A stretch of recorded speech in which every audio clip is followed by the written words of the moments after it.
Good morning, happy Monday. I thought I would just grab a random reading, and whenever I open the book, I figure the universe is deciding what our message should be today. Today it's seeing differently, changing your perspective. Some people have a knack for looking at a scene or a situation and perceiving things not only in terms of their own experiences, but also in terms of others. So they're able to see both sides, or what I say, walk a mile in someone else's feet or in their shoes. They embrace changes in perspective and look at things from many different vantage points. Other people, however, see what they see and may not be convinced that someone else may view things differently. Oh my, this is something I struggle with my brother. A shift in perspective can be a valuable tool in interacting with others, remaining open to new ideas, and increasingly creativity. Your point of view normally reflects a reality that's uniquely yours. But think of a viewing room from two different angles. You will see different items depending on your position, or considering the difference between looking over the rolling ocean versus seeing its depth while snorkeling. Same ocean, two different perspectives. Most people have at one time or another tried looking at a situation through someone else's eyes.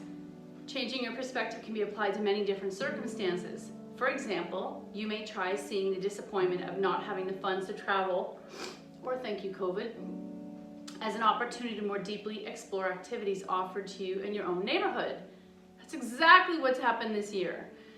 When you are faced with a challenge, attempt to view the problem from all angles in order to solve it. You will more likely be able to come up with a novel solution. Changing how you perceive enhances objectivity while refreshing your creativity. In fact, it's said that the most creative people see that everyone else does, but look at life in ways that most do not. So they see what everyone else sees, but somehow they're able to look at it with a unique perspective. And I guess that's why some people are able to become multimillionaires, thinking up an idea. But try finding the angular beauty in a landscape or the opportunities for fun on a wet, dreary day. They are there. The universe is a vast conglomeration of all perspectives. Changing or expanding yours is not about avoiding another viewpoint or ignoring it, the parts of your life that you find unpleasant. It's just being open eyes, soft heart, open heart. Everything that exists continues to do so whether you choose to focus on it or not. Just like think about it on TV, all those channels exist whether you watch them or not. But maybe if you changed out of your comfortable channel once in a while, you would learn something completely new. Rather, a shift in perception can help you understand the world in a different way, from a new angle, so that you can solve problems, create things of beauty, and lead the life you truly desire. I just think about how rich our lives are. I don't know, perfect example. When we were growing up, just say there was only one or two channels. I'm just going to exaggerate. So our perspective of news, entertainment, the world was very narrow. And if you lived in a small town like I did, you had even less channels and less opportunity to see other perspectives. Think about whatever newspaper came into your home. That was the narrow perspective you were given. And then, of course, you go to university, you learn all these new perspectives. You move out of your family town, you learn all these new perspectives. And big one, you move to a city that has cable and satellite and all these channels, and wow, suddenly there's all these new ideas, perspectives, creative, intellectual, that you were not aware of, but suddenly our brain has capacity to expand. There's no finite amount of perspective or learning we can do. So let's get on our mat. Oh, I forgot. What animal are we gonna do today? It is Monday. Usually I try to go a little easy on you. I do appreciate that you've all been very good at going along with, sometimes it's gentle, sometimes it's a little more challenging. Wolf, I swear we had that the other day. Hummingbird, okay, this is interesting because there's not really a hummingbird pose, but it means joy and lighten up. That's really interesting. So maybe if we tie it back to our reading, if you tend to have a Debbie Downer Eeyore perspective, maybe think of what does the other side of that look like? The duality, black and white, joy. So let's see what Hummingbird says. I can't believe I've never had this card in all these years. Have you seen images of the laughing Buddha or the laughing Jesus? Well, these spiritual masters and many others knew that life was not to be taken all that seriously. Life is transitory and fleeting, and although we may interrupt events in our life as requiring solemnity, like a funeral, solemnity, they're usually not that big a deal. Don't take everyday life too seriously. Think about a dog. To me, they're like pure joy all the time. Even if their family isn't great to them, they are always happy and optimistic that you're going to be kind and pet them and give them food. And the joy of an animal when you go to give it a treat. It's meant to be enjoyed. Have a good time, whether working, playing, resting, eating, or just hanging out with your loved ones. Yes, there are tragedies and losses, but it's best to give yourself time and space to grieve. Release that, let it fall away. Remember we talked about human suffering staying too much in the past? And eventually let your grief transmute to joyful remembrance and warm feelings. And that's the power. Our brain, we can choose to remember all the sad things about losing a loved one, or an experience that's over, or not traveling, or losing a job, but we can also dial that to memories of joy. And that is definitely going to affect how your life is every day. So, choose joy, choose love. Let's come onto the mat. Gently bring bum towards your heels, and slowly lay that spine down. Take a moment. Chin to chest, we want to wait for our, let's say our head is the most important. It's not really, but it holds our brain. And slowly lay the brain down. Now just take a moment, close your eyes, go deep inside your body and notice 2 touch points that are in contact with the mat that your brain automatically goes to. For me, it's tailbone and base of skull. And then there's this arc between these 2 points. Think of them as like an architect putting these 2 points down. Another point, back of my hands, knuckles, forearms, and finally shoulder girdle. So open up that touch point. Then I notice the soles of my feet, bones pressing into flesh. I still have this arc from tailbone to skull, but I want to press the place behind my heart down so that I'm decreasing that arc of exaggeration behind my lower back. As I press the place behind my heart down and my tailbone's rooted down, I feel a tugging in my hip flexors and belly. And you want to gently press that down. And notice that as I press the spine down, something's happening in the front line of the body. There's that connectivity between front and back. Quite often our front habits, this is the doing front of our body, result in back body habits. So if I'm always on the computer, my back responds in a specific way. If I'm always sitting, staring forward, looking at the TV, whatever, my hips and back respond. If you walk too much or wear high heels to look good here, your calves respond. So spread the fingers, press those nails down. Continue to notice the different areas of arc inside your body and tugging. And then gently press the lower back down once more, and we're going to start a rocking of the pelvis, cat, cow. I'm not even really lifting anything, I'm just creating a rocking. We press the lower back down, release. Press the lower back down, release. And that rocking motion serves 2 purposes. A, some blood flow is going to come to the pelvis and the groin and the lower back, so that's going to help my mobility later. It also starts the wave of spinal flexion and extension up my spine. So I'm starting tiny, and eventually we're going to do a bigger cat-cow. And think about that wave. Cow, cat, rocking the pelvis. You can even take your hands to your hips if that brings more awareness. So next time you're in cow, maybe exaggerate it. So the arms get heavy, tailbone roots down, and I create a deeper arc than before. Engage the core, press the lower back down, which means tucking that tail. And now I feel tugging elsewhere. Tuck, tilt, tuck, tilt, tuck, tilt, tuck. And then let's do side to side. So gently, we're doing windshield wiper with the knees. And you're just exploring your hips and knees range of motion. Try to keep the upper body inert. Once in a while, usually we're talking about interconnectivity of body parts, but in this position, I want you to focus on, you're like a pepper grinder. Lower half of the body is the part where the pepper is. Upper half is the grinding. And then how far over can I go to the left without widening my stance? Back to center. How far to the right can I tip without lifting the shoulder and without widening the stance? Oh. Okay, now I want to make it a little bigger to actually stretch my hips. So feet as wide as your mat, knees flop to the left. Keep the shoulders down. How far can you take that right knee over, deeply stretching the right thigh? 2 more breaths. I can feel that deep within the connective tissue that wraps around my kneecap, up through the thigh, into the hip flexor, and back to center. Other side. Knees to the right.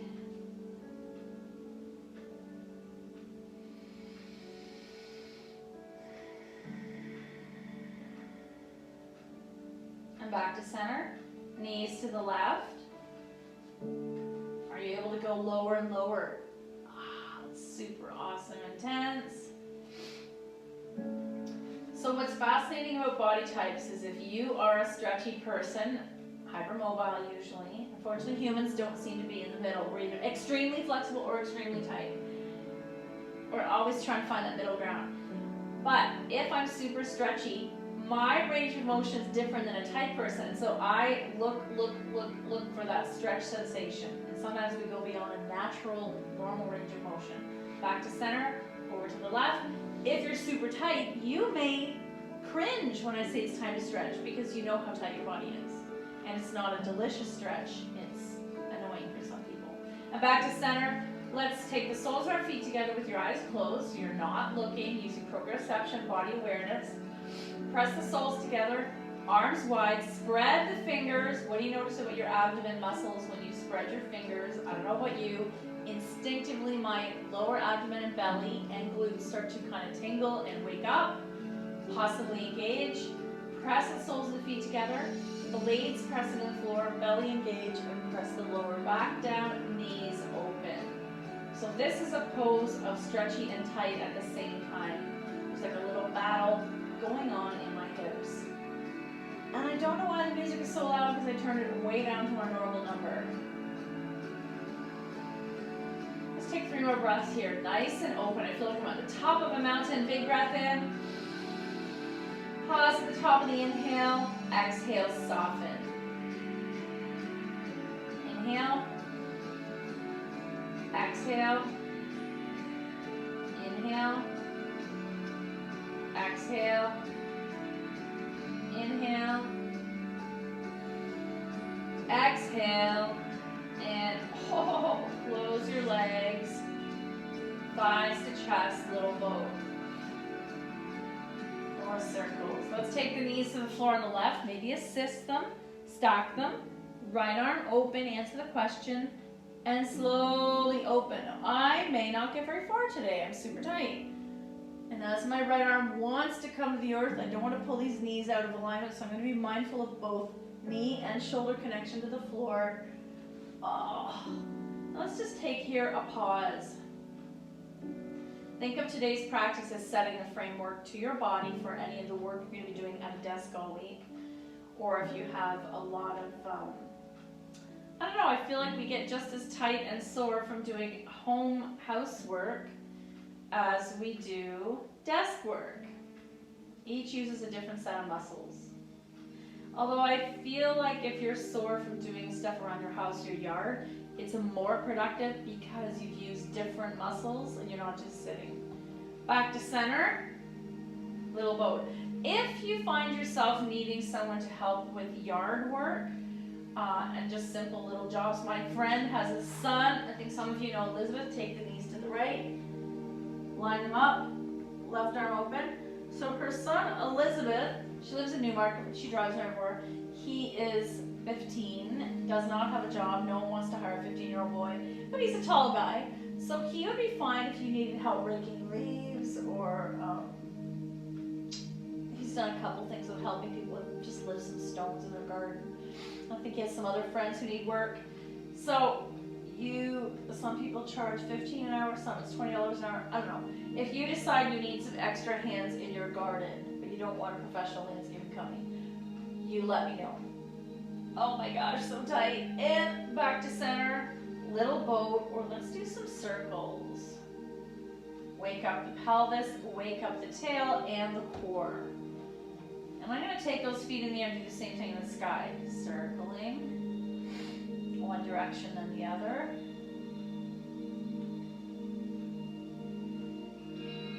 And then separate legs doing circles. Oh, just heard a hip crack. And then I'm going to come back to center, right leg in. Left leg extends. maybe I'll use my blocks today. Actually, lift up your bum. Block under your tailbone. I'm going to take right leg in, your choice. You can keep left heel on the floor, so there's a deep stretch here.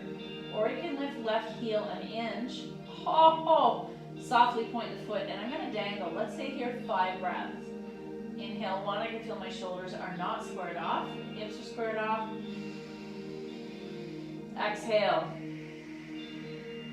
Inhale 2. Exhale. Inhale 3. Exhale. Inhale 4. Exhale. Ha! And inhale 5. Exhale. Oh, both knees in. Excuse me. Left leg in. Right leg extends. Dangling that right leg.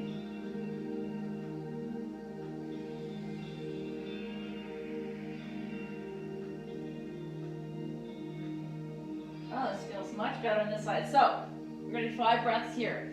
Drawing left thigh in as deeply as you can, or remember, hands behind the thigh, that feels better. Right heel is 1 inch off the floor dangling. Shoulders stay square. Maybe even lift your chin a little. And let's let gravity do its work.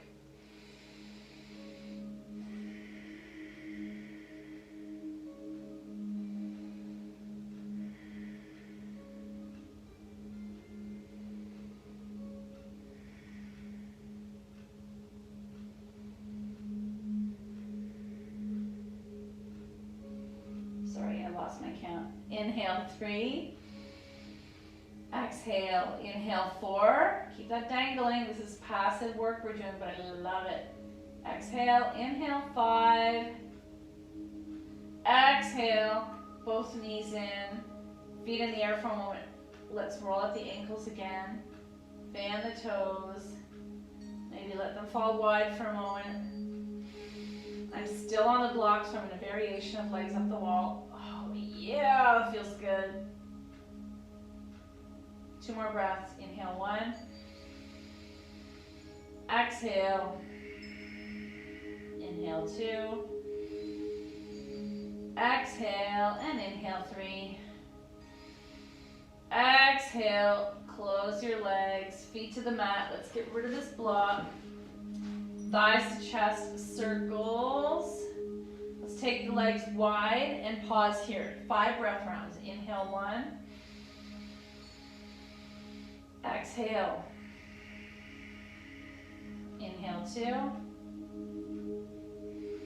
Exhale. Inhale 3. Exhale. Inhale 4. Exhale. Inhale 5. Exhale. Walk your hands down the shins, or if this is uncomfortable, you're coming to set up for happy baby. Wide double leg wind relieving pose. Pulling those thighs in.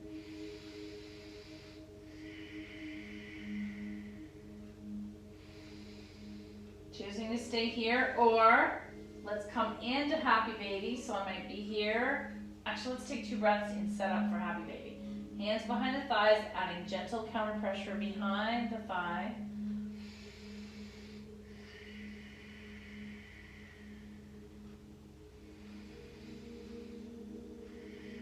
Option to come into full happy baby. Oh my gosh.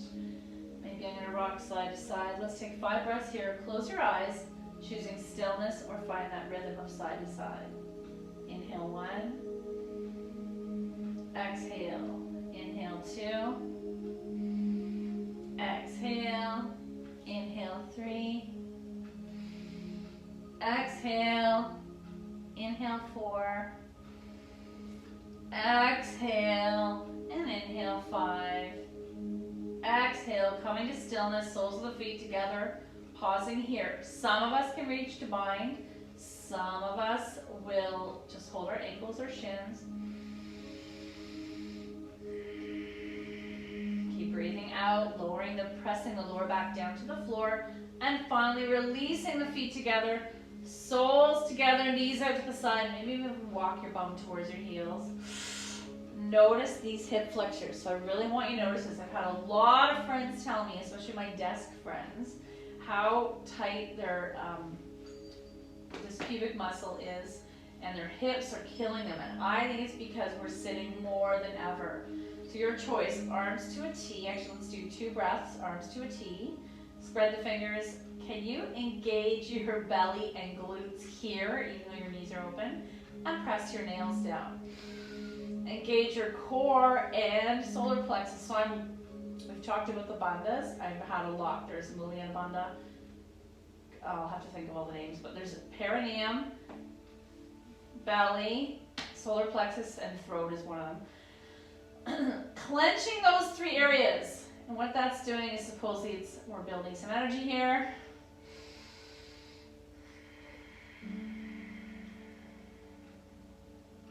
Option to take this into cactus arms, so now we're in reclined goddess.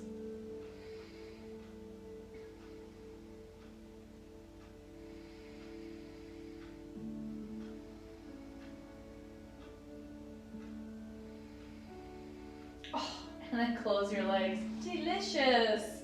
Feet in the air, roll out your ankles again. Sorry for my very active friends, there's so much floor work today, but remember we're doing like a tune-up for the week. Let's take left foot to the mat. I can keep it bent or slide it straight. Let's just, actually we'll do hand to toe, but instead of trying to reach your toe, let's just grab our inner knee flex. I'm just gonna open a couple inches to the right and pause. Check in if your hips have stayed squared off. Maybe go a little wider. Can I keep this left hip glued down? Some mean teachers will actually put their foot on it and see what happens as I try to open half of myself. So it kind of ties into when we were talking about opening our mind. And you can experiment going wider and wider without the left hip tipping. Some of us, maybe we'll take a block here. Oh, look at that. So there, no, that's cheating. That idea of being open. So maybe you say, I have tight hips, I have an uptight mind. Can I be open to having a new experience, thought, or range of motion? They're all the same. One is physical, one is mental. One more breath. Oh, take that foot to the sky, across the midline, and maybe all the way over. Oh, back to the sky. Let's do this a couple times. Keep the belly and the glutes engaged. Open, sky, over. Oh, and we're also twisting our body like a pepper grinder. Open, open, sky, over. Oh, that's beautiful. Come back to center. Thighs to chest, little boat. I can already feel an openness in that right hip. In between, let's do our wide leg, double leg, wind relieving pose again. Pulling those thighs in. We're in a squat without the pressure on our knees. Feet in the air once more. Right leg lowers out of the way. Left leg opens a little bit. Test the waters. Maybe you're using cactus arms. Maybe a little wider.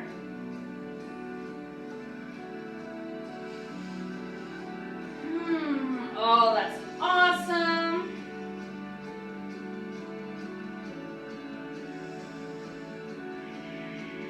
Oh, I'm going to come back up and over. We want to see our range of motion. Shoulders stay down.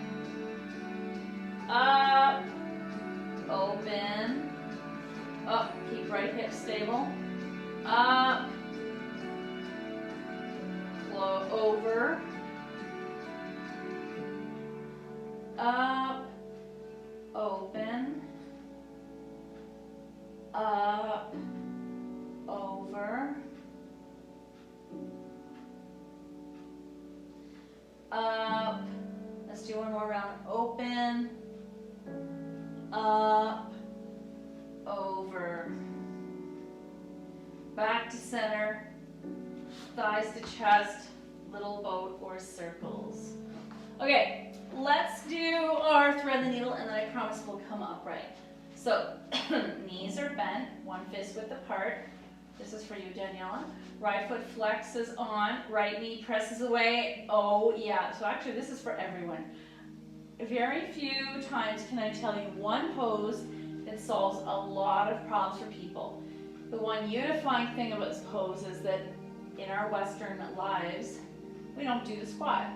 So we don't do squat. And so this pose helps us, doesn't matter why your body is at a right angle, whether it's sleeping fetal position, sitting at a desk, sitting on a couch, sitting in a car, riding a horse, riding a bike. All of those, my leg is at a right angle. Same thing if you're at a full extension of your hips, standing or walking. That's a lot of straight. So either L shape or straight. This pose is gonna help. Right foot flexes onto left knee. Flex, wake up that foot, pada bandha. Right knee presses away. Take that right thumb and massage the hip. Awesome. Sometimes I'll even open and close this gate just to see my right hip's range of motion. Then I'm gonna lift left thigh towards me. Press right knee away. Both feet are flexed. Just sit with that moment, especially any discomfort in the right hip. Arms in a cactus. Can you bring that left knee towards you without lifting any bones or hips? So arms can stay in cactus, or you can take your hands and bind behind that left thigh, or use a strap. Some people like to straighten their left leg. You decide what feels better, and you're bringing that left thigh towards you, right knee presses away. The magic is in this opposition.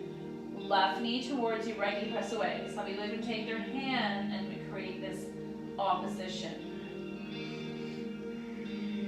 2 breaths here. Inhale 1, exhale. Inhale 2, exhale. And option to take it over to the left. Oh, keep shoulders down. Center, right, and center. Shake it out. Oh my. Actually, quickly take that into shoelace. Right over left, pull them in. That's going to add one more element of stretch to the glutes and hips. And shake it out. Feet to the mat. Knees are bent. Left foot onto right knee. Flex and push that left knee away. Arms in cactus.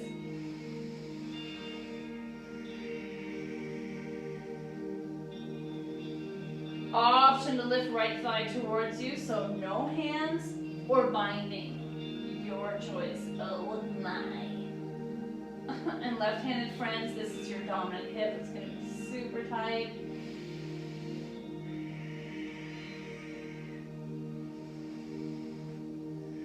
Use the exhale to maybe move a little deeper in the pose.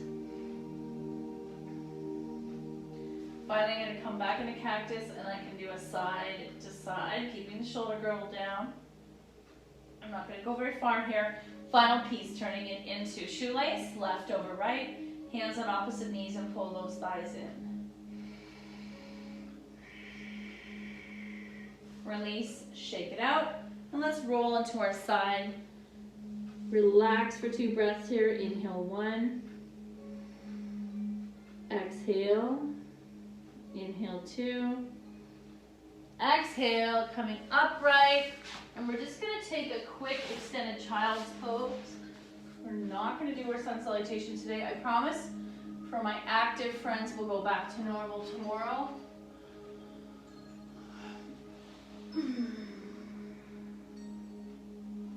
I like to walk my fingers away, feeling a deep stretch down the rib cage.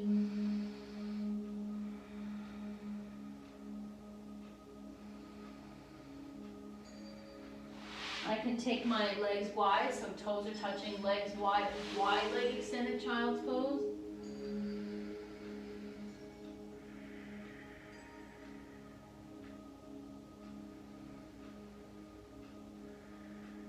And back up. Okay, we're gonna do seated, one thing with our arms, then a breathing thing, and then finish off. And where's my favorite quote? Here they are.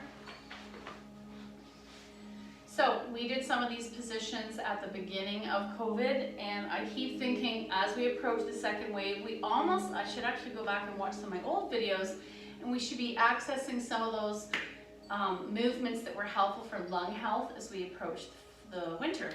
I don't normally get the flu shot, but I thought, you know what? I will get it this year just to make everybody happy. And I swear for 2 days, my husband and I felt a little lethargic. So I don't know if it's from that shot. I have heard that's a side effect. So let's come into seated. Take a moment, centering yourself. So I just think of my tailbone going down, my sits bones going down. Now I have my heels, and I'm just gonna sit here for a moment.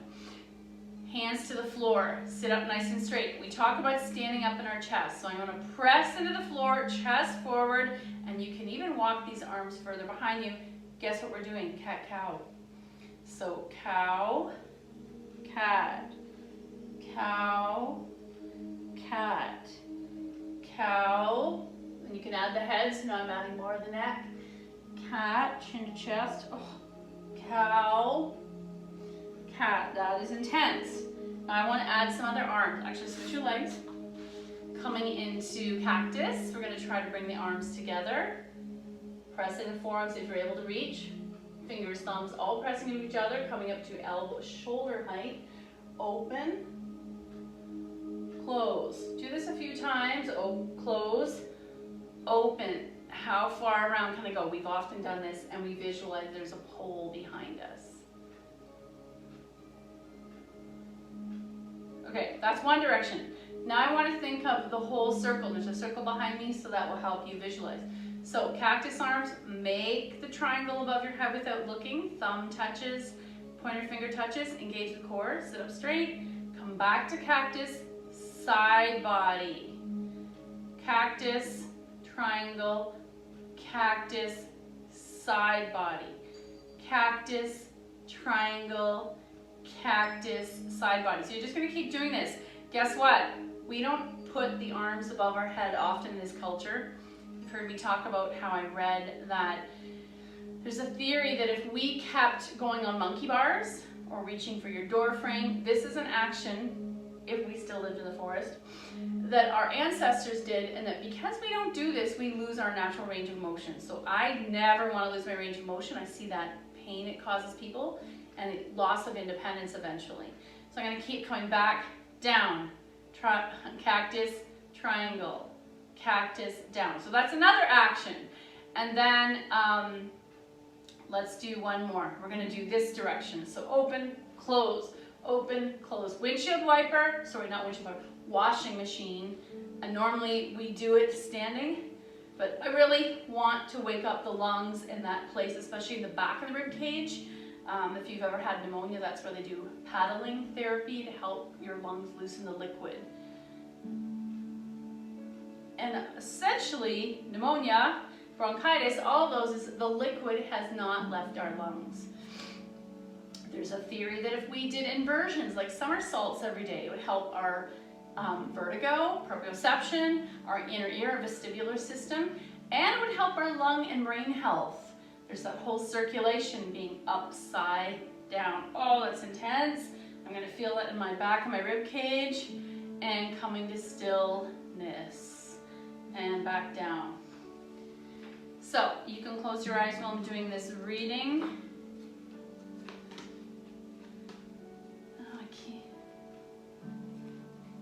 Oh, here's a very positive one. I am flourishing. And it's funny, it's a word we tend to use in the spring at the beginning of the season when things are beginning to grow. But when you think about it, fall is when we put everybody to sleep. The leaves, the seeds, our own self, that we allow ourselves to give permission to stop doing so much outside activity, go within and slow everything down. The food we're attracted to is more tamasic, it's heavier. Imagine your income expanding easily and effortlessly. Trust that all your material needs are being met by the universe. That reminds me of a squirrel running around trying to find all these acorns. There aren't any more acorns. The acorns were already there. They're just consciously looking for them and corralling them. So there's the saying we talk about in yoga all the time, that you already have everything that you need, whether it's spiritually, relationship-wise, like friends, or materialistic-wise. If I go in my house right now, I could get you an emergency present. I could come up with something I wanted to decorate with. I could probably find the ingredients to make a meal for 20 people if I had to. So that sense of flourishing, expansion, acquiring, it's already here. You just have to open our eyes and look for it. Thank you so much for your support. Welcome to the community again today. It's good to see you. The light in me sees the light in you. Namaste.